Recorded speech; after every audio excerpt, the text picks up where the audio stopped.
Hello and welcome to episode 502 of the Haskincast podcast. I am your host, Scott Haskin, with a returning guest and a wonderful new guest. I'm so excited to talk to them, learn what's going on, get the latest updates from Doors of Change, and just get the lowdown on everything. Let's welcome back to the show, Jeffrey Sitcov. Jeffrey, how you doing? Doing great, Scott. Thanks for having us back. Really appreciate it. It is always a pleasure to have you on the show, my friend. And our new guest, who's got quite a survival story, and now you're making a difference for other people. Let's welcome Justine. See, I knew it. I knew I was going to do it. Justine Yildiz. How are you, Justine? I'm good, Scott. Thanks for having me on the show today. Absolutely, my pleasure. I was so close. I had it like right on the tip of my tongue, and I was trying to read it off the screen, and the font's really small, and I'm like, yeah, I don't have it. Happens every show. Jeffrey, let me catch up with you a little bit first, because it's been a little bit since you've been on the show, not too long, but you gave me kind of an interesting statistic when we were talking before the show. What is the current number of people that you guys have helped at Doors of Change? Since 2001, Doors of Change is a 501c3 nonprofit organization that's been working with homeless kids between 17 and 24 now for 24 years. We have now placed over 2,900 homeless youth from the streets into safe housing, and most of them are self-sufficient. And we couldn't do it without angels that are listening and people that say, you know, something, I want to help. And without the community, we wouldn't be able to do it. But thank God the community trusted us, Scott. It's been 24 years, and we've had tremendous success stories. Justine is one of our biggest success stories we've ever had in 24 years. That's absolutely amazing. And Justine, I'm going to get into your story into just a second here. I do want to let people that we have links in the show notes for you to be able to reach out to help, offer whatever help and services you can to Doors of Change, which is very, very vital to help these kids in their situations. Before I get into your story, Justine, I do want to kind of give a little bit of a precursor to the audience that I gave to you, because obviously, you're somebody that has been in this situation and you've been able to get out of it. A lot of things might be a little bit sensitive to you, and I want to be very respectful of that. So as I told you before the show, and I want the audience to understand maybe why you can't answer something that I may ask. If I ask you anything that is uncomfortable, out of bounds, or anything at all, don't hesitate to just move me on to the next question, because I don't want to make you feel uncomfortable or make you feel like I'm putting you on the spot to talk about anything that you don't want to. Sure. Thanks, Scott. Absolutely. So obviously, you were in a situation before. You're out of it now. How does it feel to look back on your past and look at the work that Doors of Change is doing, having helped you, and seeing what you can do now for other children? It's kind of surreal, honestly, because there's that saying, be the adult that you needed when you were a child. And now I find myself in that role of being that adult that I needed so desperately when I was on the streets. So it's been kind of an interesting transformation being on the other end of the program and being more involved in the giving side as opposed to the receiving side. It's wonderful. How long were you on the street? Um, Almost 4 years, Wow, off that's and so on. long. Yeah, I got to stay on couches, but yeah, I didn't have a stable home for that time. It just, that has got to be the scariest thing in life, I think, to just not have something kind of secure to cling on to. I would imagine that was pretty terrifying. Yeah, I mean, there's no stability, there's no regularity. You don't really have a schedule. Your daily purpose is just to survive. So you can't really plan for the future because you're kind of planning one day in advance of what am I going to eat today? Where am I going to sleep? That kind of thing. It sounds like it's a very hopeless situation. Like, I think a lot of people, whatever situation they're in, and we all want our lives to be better no matter where we're at. We always want to be able to do more, or, help somebody more, whatever it is. But I think that's part of what people cling on to, is that dream, that, next level hope that we're going to have. What kept you going through all of this? Well, you're right. It was really easy to lose hope, and I had to an extent lost hope. But the things that kept me going were the people that were kind to me. Because when someone was kind to me that did something that was, they weren't trying to take advantage of me, they just wanted to help me. It really showed me that I had value and that I had worth, and maybe there was something worth pushing for, even if I couldn't really see that, you know? Did you feel like one day you would get past this, or did you kind of feel like, well, this is going to be what I have to deal with, so I might as well buckle down and deal with it? In all honesty, yeah, I didn't really see a way out of it because that was the only life that I kind of knew, and I didn't have a home to go back to. So I didn't see a future. I didn't know that I would ever end up here. I thought something bad was going to happen to me, and Yeah. that would be it. And then I would be in the news for the wrong reason. Well, I'm so glad you're here with us and sharing your story and able to share your story. How did you connect with Doors of Change? So, it's kind of complicated, but basically the police were looking for me in connection with a crime that had occurred. Wow. And the police officer that found me picked me up. And instead of taking me to juvenile hall and putting me under arrest and all of that, he listened to me and he asked me how I got in the situation. And he was just very compassionate. And he said, I'm going to get you out of this. Good. So he took me to a homeless shelter instead of taking me to juvenile hall, and that's when I got involved with Doors of Change. It warms my heart to know that with as much as I see, and I really kind of limit my connection to the outside world, to be honest. It's really heartwarming to know that there are people like that out there that do have a heart that want to see a complete stranger just have a better life and to take that step, which I imagine might have not been the best thing for him to do, but he did it, and I'm really grateful. Have you stayed in touch with him? No, I have no idea how to get a hold of that officer. He left the Wow. department and I don't know where he went and I don't know what his first name was. So, Wow. Well, if you're out there and you happen to be listening, officer, thank you. And please reach out. I'm sure that you guys would love to, be able to say thanks, and that's a pretty great thing he did. Um, did you find, I don't know how to phrase this question, but did you find that there were a lot of people that had compassion and maybe wanted to help and didn't have the means, or did you find that people were just like, yeah, that's a bummer and kind of didn't really care? it's a little bit of everything, there's the people that try to ignore you and act like you don't exist because they don't see homeless people as human. There's also the people that do want to help, might have limited means, but they'll do what they can, like the guy that used to buy me breakfast every day if I met him at the same place. And those are the good people because they don't want something in return. And then Right. there's the people that will tell you they'll give you the world, they'll fix everything for you, they'll make everything better, but they want something and it comes at a cost. And, Yeah. those are the scariest people that I had to watch out for. I know it's an individual situation for everybody, but I would think just kind of trying to mentally, to the extent that I'm able, put myself in that position a little bit. I would think my biggest fear would be trust that, anybody who tried to do something for me would expect something in return, or um, maybe just doing it for the wrong reasons, or, not because they actually cared, because they were just trying to feel better, whatever it might be. And I imagine some of that you would just take to have it. But I think trust would be the biggest factor of maybe why people don't get out of the situation when there may be help available. Yeah, trust is the hardest part. And, for me, thankfully, I had a really good social meter to kind of figure out, is this person trying to take advantage of me? Or, are they actually trying to help me? And there's a bit of humbleness to the people that actually do want to help you. And, Right. if they do want to help you, then they will try to gain your trust. Like the man that would buy me breakfast every day, he never spoke to me. He didn't speak to me for weeks. He just put the food on the table and walked away, and that's how he was able to gain my trust. Is I said, okay, this guy's he's not, trying to do something bad to me. He's not Mhm. trying to lure me somewhere.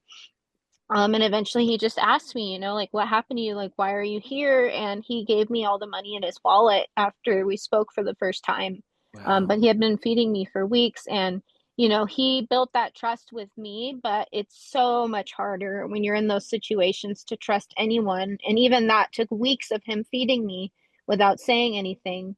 So, most people that said they wanted to help me, I just didn't believe them or didn't trust them unless they would show me without some kind of manipulation. Yeah. Yeah, that makes a lot of sense. Jeffrey, you've worked with a lot of people over the years. What's your thoughts on that? Trust is everything, Scott, because that is the one barrier that is getting in the way with youth that want to get off the streets but are afraid to trust the person that's trying to help them. Because most people, they lie, they cheat, they steal, they try and take advantage of these youth, especially the youth that are on the streets. They really try and take advantage of them. But I see that we're specialists in building trust very quickly with Doors of Change.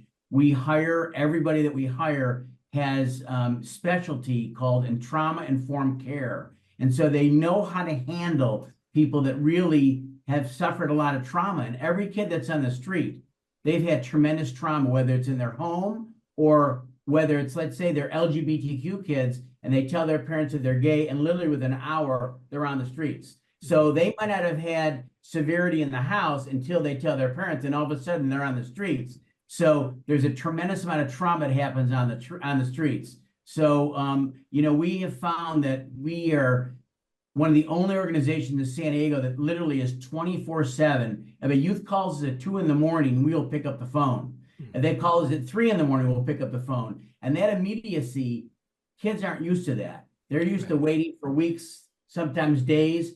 Within an hour, we will get back to someone. If we're with a call with another youth, within an hour, we'll get back to them, which is very unusual. So that's why we start very quickly building trust with the youth, because they know that, listen, if they're picking up the phone any time of the night, if they get back to me within an hour or sooner most of the time, then really this sets us apart of many other people, because we, don't have a lot of bureaucracies. We're a small grassroots organization. So we do whatever we can to help these youth, and gaining trust is number one, because once you gain their trust, Scott, the youth that we work with are called, the 17 to 24 are transitional age youth.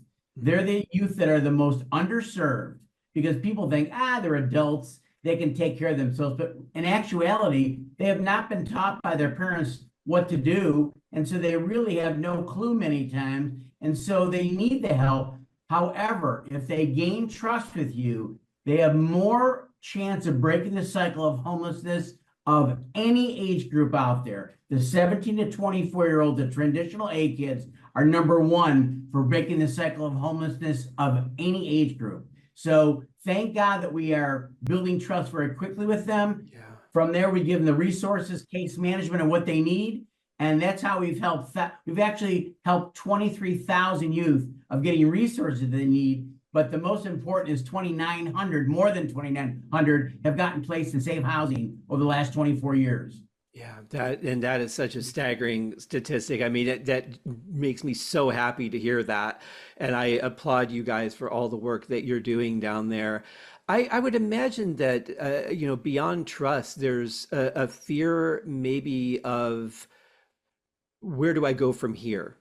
So I would imagine that there's kind of like, once you are able to rescue somebody from the street, at some point you kind of start working on a plan of action. How far along does that usually start to happen? Well, it happens from day one, because we ask them, would you be okay if we assessed you? We do an assessment because we want to find out what you might need, what we can do to help you. And so most of the youth say, yeah, you can assess me. And so it might take 45 minutes to go through many, many questions to find out what they need. And so every youth, Scott, needs something different. They're all different. But we will then, the case manager will say, you know something, this, we can help you with getting an ID so you can get a job. We can help you with mental health if you need that. We can help you get medical insurance, all different things that they might not need, that they don't even know that they need, but we don't know until we assess them. So it's the assessment is very important. And the case managers, we've got two of them that are just amazing. Turquoise and Angel, also Nicole works with us, and Justine and Joanne Newgard. The four of them are just amazing how they deal with youth. And they gain trust so quickly. And that's why in the last 3 years alone, with our Conscience of Hope, we've been able to house 805 youth in the last 3 years alone. Jeez, that's amazing. So your percentages are going up dramatically every year. Yes, yes. We've actually, since COVID, we've tripled the amount of youth we've gotten off the streets every year. And that's why it's so important. If people are hearing this, most of the people say, I had no idea the severity of the homeless youth issue. And the number one question, which I'll bring up to Justine to see if she agrees with this, that, the youth are either LGBTQ plus, which I told you 40% nationally are LGBTQ plus, they get kicked out, but 60% come from families that their parents are mentally ill, they're alcoholics, they're drug addicts, they're just so unsafe for them to be in the home. They're better off to be on the streets than in the home. So that's pretty much most of these kids, 99% of kids I've dealt with for 24 years don't want to be homeless. You have the travelers that want to be, without having, their parents' rules, but within a very quick period of time, people say, something, it's not safe to be on the streets. It's not easy to be on the streets. I want to get off the streets, but they can't get off once they're on. So it's very difficult. Yeah. Would you say that's what you observed, Justine? Yeah, on a personal level, most of the youth that I met that were also homeless were either LGBTQ and they weren't welcome at home, or their home situation was so unsafe that, like me, they felt like their odds of survival were better on the streets, which kind of shows you how bad the home life was. And Right. there is the occasional youth that just wants to be on the streets because they want to party and do drugs, but that is, like Jeffrey said, 1% of Mhm. the actual homeless youth population, that they ran away from home just because they want to make trouble. Most of us, that's not the case. Yeah, that makes sense. And I guess just thinking as just a human being, I can't imagine being a parent of a child and saying, well, I don't like your sexual orientation, get out of my house. Like that just, it blows my mind how often that happens. I'm sorry, that's a really hard statistic for me to swallow. That's really sad. There's 4.2 million youth that are homeless in America today between 17 and 24. 4.2 million, and Yeah. 40% come out to their parents and they get thrown out. It's horrendous. It just doesn't make sense to me. Like just, I think about the idea of most sane parents would do whatever they could to protect their child. They'll stand in, if a lion is going for their child, they will stand in front of that child to protect them. Like that's the kind of mentality I think of when I think of a parent. And so to come in with that kind of ideal of, well, you're gay, so you're not mine anymore. I don't care what happens to you. Like that switch so fast. And like it's so hard for me to wrap my head around that. I was blown away 24 years ago. I still see it today just as much, if not more. And especially now with the political situation, it's very, very difficult for the LGBTQ kids. Thank God that Doors of Change is a safe respite for these kids. They Yeah. know that Doors of Change is not going to judge them. We treat everybody the same with love and respect. We don't put pressure on them. We let them come to us and be where they are, and we accept wherever they are. And that's why we have great successes. But it's getting worse out there for these youth. And that's why, if you're touched by this, please support what we're doing. Doorsofchange.org. You'll be able to see many videos of kids speaking about their situation. And if it touches you, make a donation of any amount, because unless we can get donations, we can't pay the case managers, the program directors, the computers that they need for school, the cell phones that they need for mental health appointments, etc. We need the help so we can get more kids off the streets and help them. Now, I want to ask you something because I think there's really two sides of this, right? There's the helping on the back end of it after someone's become homeless, helping get them off the street. But I always want to know too, do you think this is somewhat of a generational issue, at least with the LGBTQ situation? Do you think that as we move on further in generations and it's become more acceptable in society, that this situation will lessen? Or do you see it really not changing at all? Justine? Well, I can say, from personal experience of being a part of the LGBT community on the streets, and, a lot of my best friends were gay, and Unfortunately, it seemed like things had become very tolerant for a long time, and we are regressing quite a bit, where now it is acceptable to be intolerant of LGBTQ people. And, regardless of who they love, we're all humans. We all deserve love and compassion. And I'm afraid that we might be going in the wrong direction as far as Yeah. acceptance and tolerance. I mean, it wasn't that long ago, 20 years ago, where this was happening, and it's still happening, and it might even be happening in greater numbers than it was before because people expect to be accepted more and they're not. And it's really sad. I guess I just don't understand the concept of it because, okay, let's say now you and I met today, Justine, for the very first time. You seem like a very lovely person to me. Why should I care whether you're gay or not? I mean, other than the thing I should care about is whether you're safe, secure, and happy. Right, but unfortunately, for some parents, it feels like a betrayal to them when their child comes out and tells them that they feel a certain way, that they're in love with a certain kind of person, or, whatever the situation may be, is some parents take that as a betrayal, and Yeah. when in fact they're the one that's betraying their own kid. Right. But they don't see it like that because I've seen it happen so many times with so many of my friends. Wow. It's sad and it's shocking all at the same time. But on the bright side of things, you have gotten yourself to a secure place and you are now on the board. How do you feel about that? It's really interesting being on the other end and kind of seeing how everything moves and how everything works. And it's given me a greater respect for how hard everyone really works. Not that I didn't know that before, but now I'm seeing firsthand the amount of effort that has to go into everything. And it's amazing, but there's so much more work that needs to be done. So I'm doing what I can as terms of, community outreach and, what I'm able to do and trying to put together more events and get more people involved. So it's great because these are people that are doing it for love and they're compassionate and they're doing it because they want Yeah. to help these kids and get them out. And it's incredible, to be surrounded by people that have hearts of gold that are bigger than the whole world. Hmm.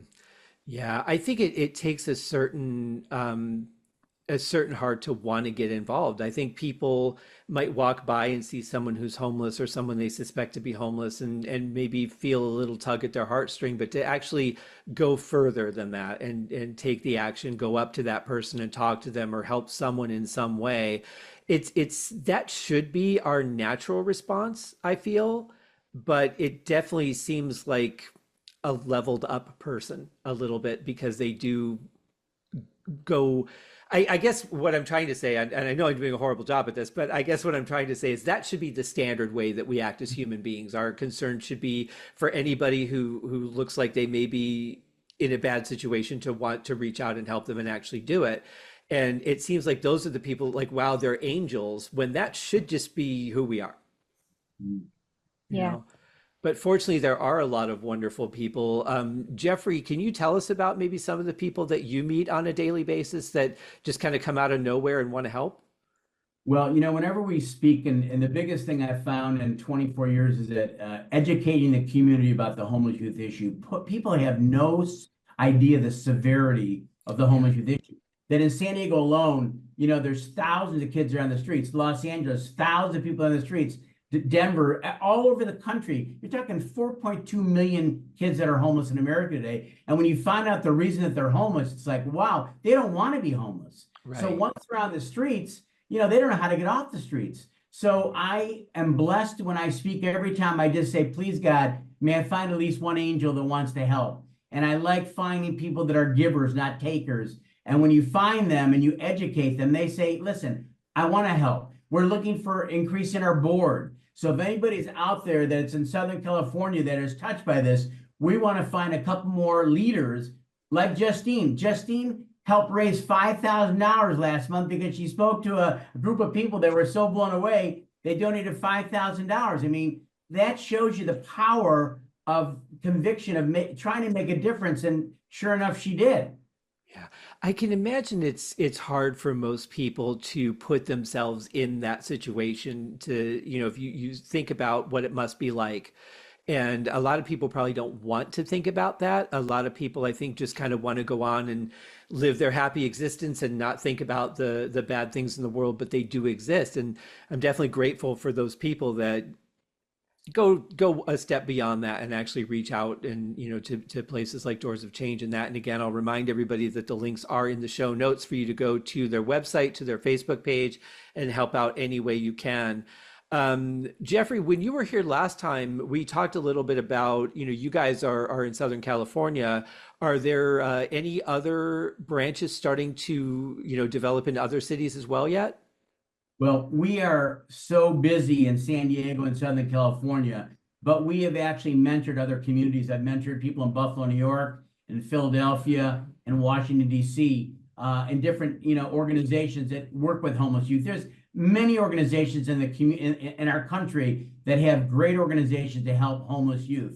Just find them in your community. But people say, why should I give to Doors of Change? They're in San Diego. The reason we ask you to give, number one, because we have kids from all over the United States coming to San Diego because of our weather and because they can live outside and hide better than Los Angeles. They can hide easier in San Diego, and it's good weather. And, we help kids from everywhere. It doesn't matter where they come from. Now, we do have a thing that you kind of ask, how can people help? We have a thing called the Angel Team, which we trademarked the name Angel Team from the California Angels. And we said, something, I know that it's not easy for a lot of people right now because of the economy, the political situation, etc. But if you can join our Angel Team for donating a minimum of $18 or more a month, that's not a huge amount. But if we have 1,000 people, Scott, that are donating $18 or $30 or $50 a month, and we get it coming in on a monthly basis, it allows us to be able to hire more case managers, to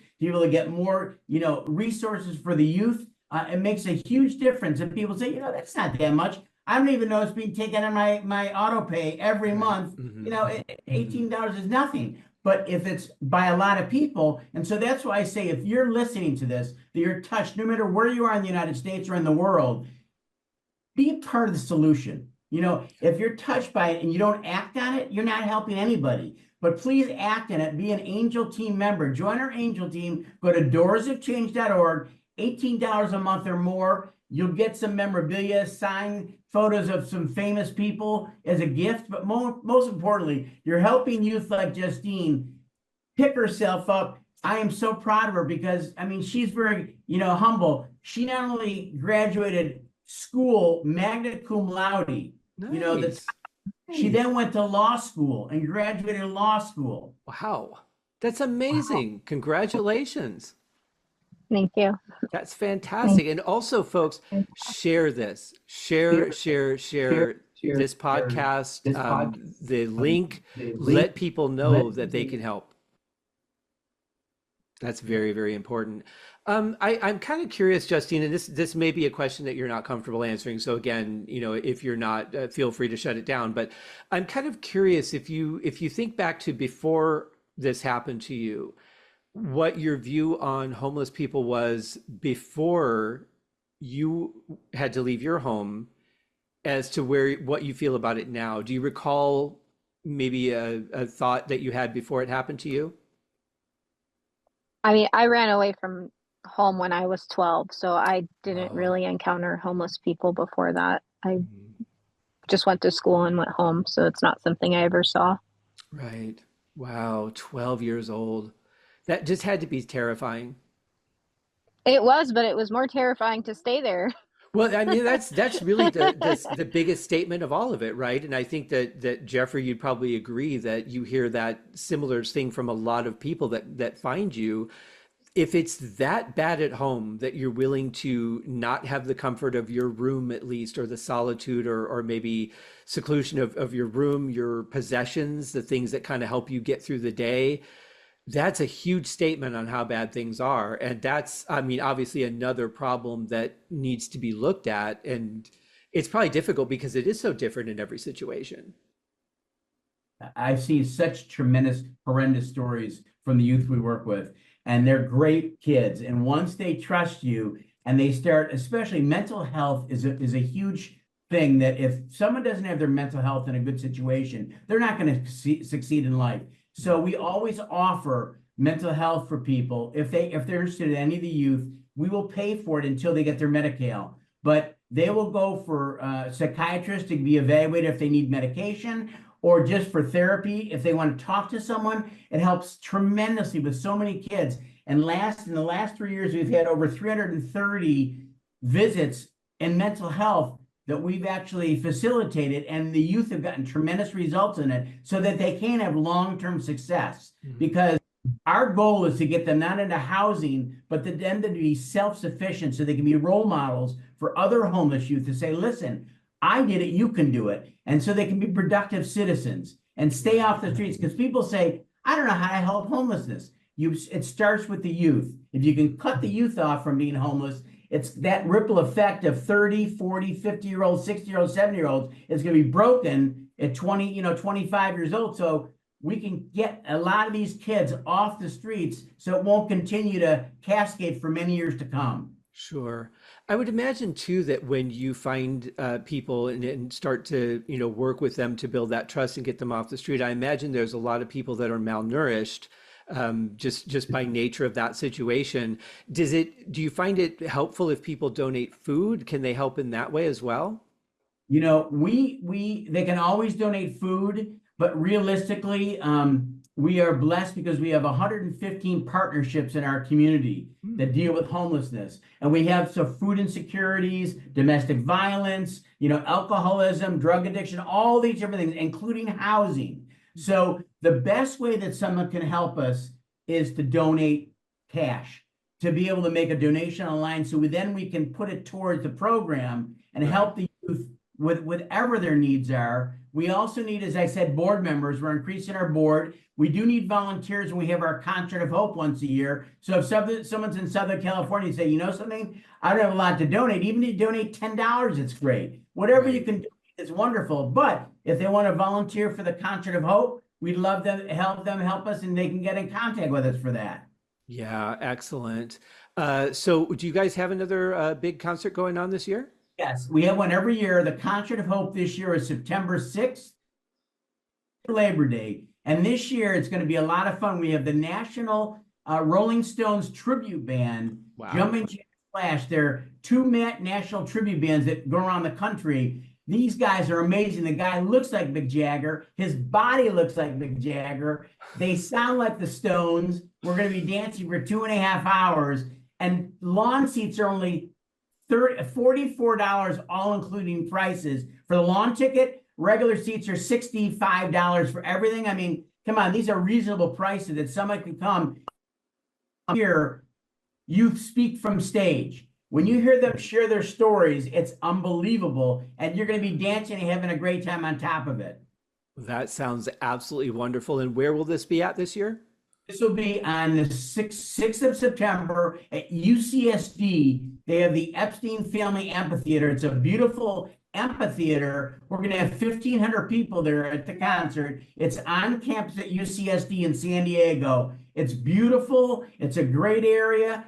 But one other thing that's huge to know is that 100% of the ticket proceeds, 100% will go to get kids off the streets. We've been so blessed to have corporate sponsors that have underwritten everything. So everything now is, we're already $70,000 in the plus of net. Wow. So we can help these kids already. Wow. And we just started selling tickets a couple days ago. So doorsofchange.org. We sell tickets right now on our website. Again, as low as $44 for a lawn ticket. So please come, and it shows these kids. We're going to have many homeless kids there. When they see 1,500 people come for them, to stand up for them, to be able to say, listen, it's not right to have kids in our community that are homeless. Bring your kids. Yeah, it's so sad, the imbalance that we have in our society. And I'm glad that you guys are doing that. I'm glad you've got some good help out there too. Justine, I want to ask you, so you've got your law degree now. Where do you see yourself headed at this point? Well, I had a few medical hurdles that I had to get through, so I haven't taken the bar. I got a little derailed, so Mhm. I'm trying to pick up where I left off now that my health is in a better place. Good. And hopefully, I'll be starting to study and take some of the tests before the bar because I missed quite a few things due to my health issues. Mhm. So, but I mean, even right now with my law degree, I'm already doing what I wanted to do. I can't charge for legal advice, but I can give it away for free.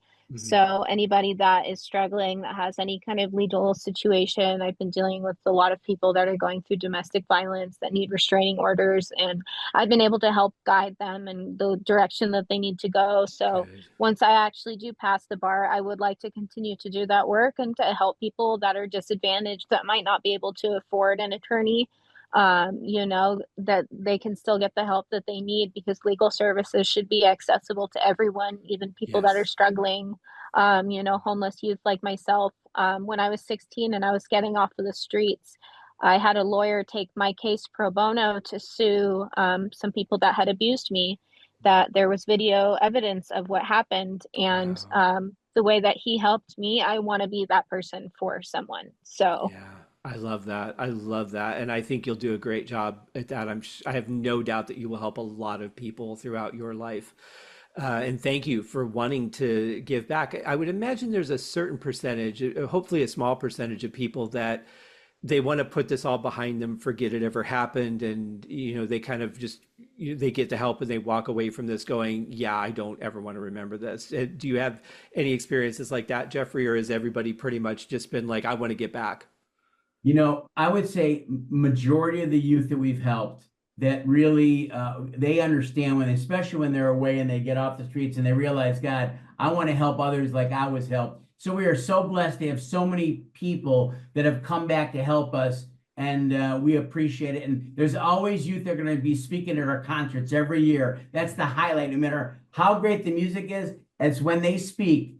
And they're so fantastic. Now, people like Justine, she actually has mentored many homeless kids over the years by just sharing her story with them and talking to them. And, they really relate to her because she was there. And so we have Right. several other youth, just like Justine, that also mentor these kids, talk to them, befriend them, and also join, for interviews and stuff like that, speak in public meetings, etc. They're the reason why we've been able to help 2,900 kids get housing.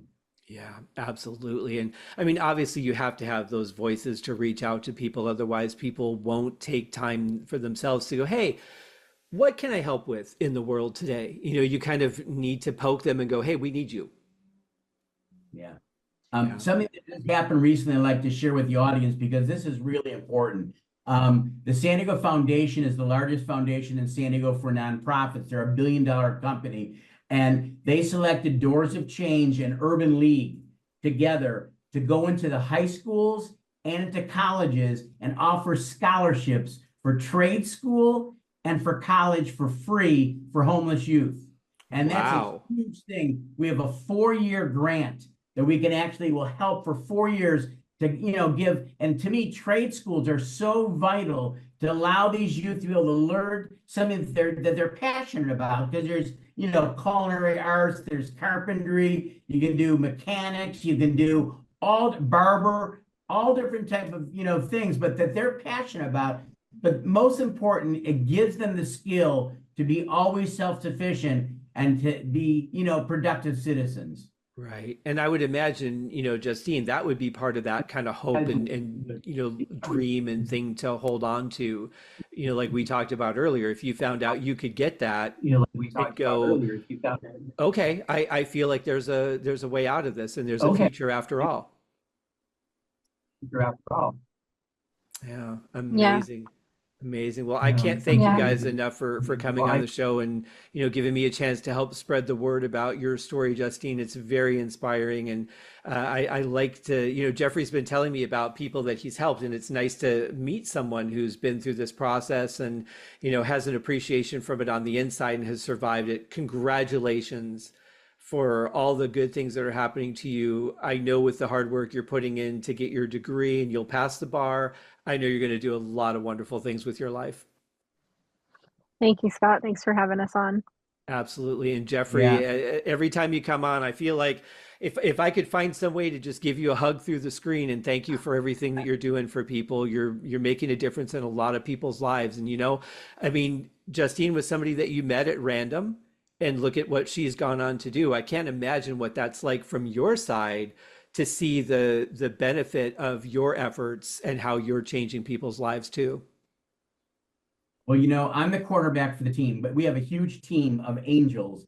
Mhm. And Scott, without these angels, I couldn't do what I do. And Sure. so I'm so blessed to have our tremendous staff, Turquoise and Angel and Annie and Melissa, everybody. I mean, Velma, these people are angels. I mean, they're not with us to make millions. They're with us to Right. save lives. And Mhm. so because of them, because of Justine, because of Tyler, because of, Clarence, all these other people that helped us. That's why we're able to help these youth have a better life. They have to work hard, but they can have a great life with hard work. And I'm so proud of Justine. She's such a giver. I love her so much because she always thinks of others and she never says no. If she can make it to help others, she'll always do that. And that's why karma is real. And that's why she's going to continue to have a great life. She deserves to. And just so appreciative that she spends her time to be able to get the word out so we can help more kids have a better life. And again, doorsofchange.org. Go to doors is plural, doorsofchange.org. Look at all the interviews, look at the pictures, read about it, and then take action. Be an Angel Team member, make a donation of whether it's $1,000 or $10. Whatever you can do, it's a get to, not a have to. But Yeah, please do something because if you don't, it doesn't mean anything. Your action exactly. life. So thank you, Scott, for getting us on, getting the word out. Come September 6th to the Concert of Hope at UCSD. Come up and say, I heard you on Scott's interview. I'm coming anywhere in Southern California. I'm guarantee you, you go to one of our events, you'll never miss it because I get goosebumps just thinking about it. You'll hear the kids' stories. It's just phenomenal, and the music is incredible. Yeah, I mean, first of all, just to go see, someone perform the music of the Rolling Stones, how do you not enjoy that, let alone all the benefit and the good that you're doing with that money? And it's a great way to spend your days. September in San Diego is going to be absolutely beautiful. That is such a great time to be outdoors and just enjoy the not hot temperatures of summer. Yeah, and if you're able to come, Scott, I'd love to give you a pair of tickets so you can see what you're helping us do. What the ripple effect of your help of getting the word out so that people are now educated about the homeless youth issue and that Doors of Change is a safe respite for these youth to get them to be a hand up, not a handout. Definitely. If I could be out there in September, I will definitely get in contact with you. I appreciate that.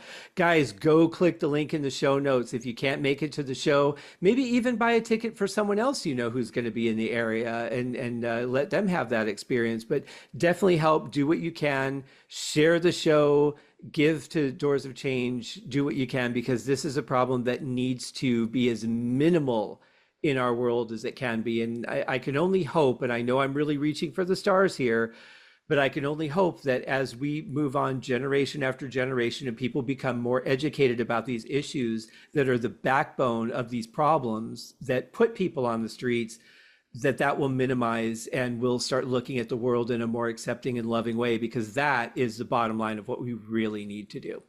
Thank you so much, Justine. Thank you, Jeffrey. Come back on the show anytime. You guys are wonderful, and I'm always happy to help talk about what you've got going on and share that.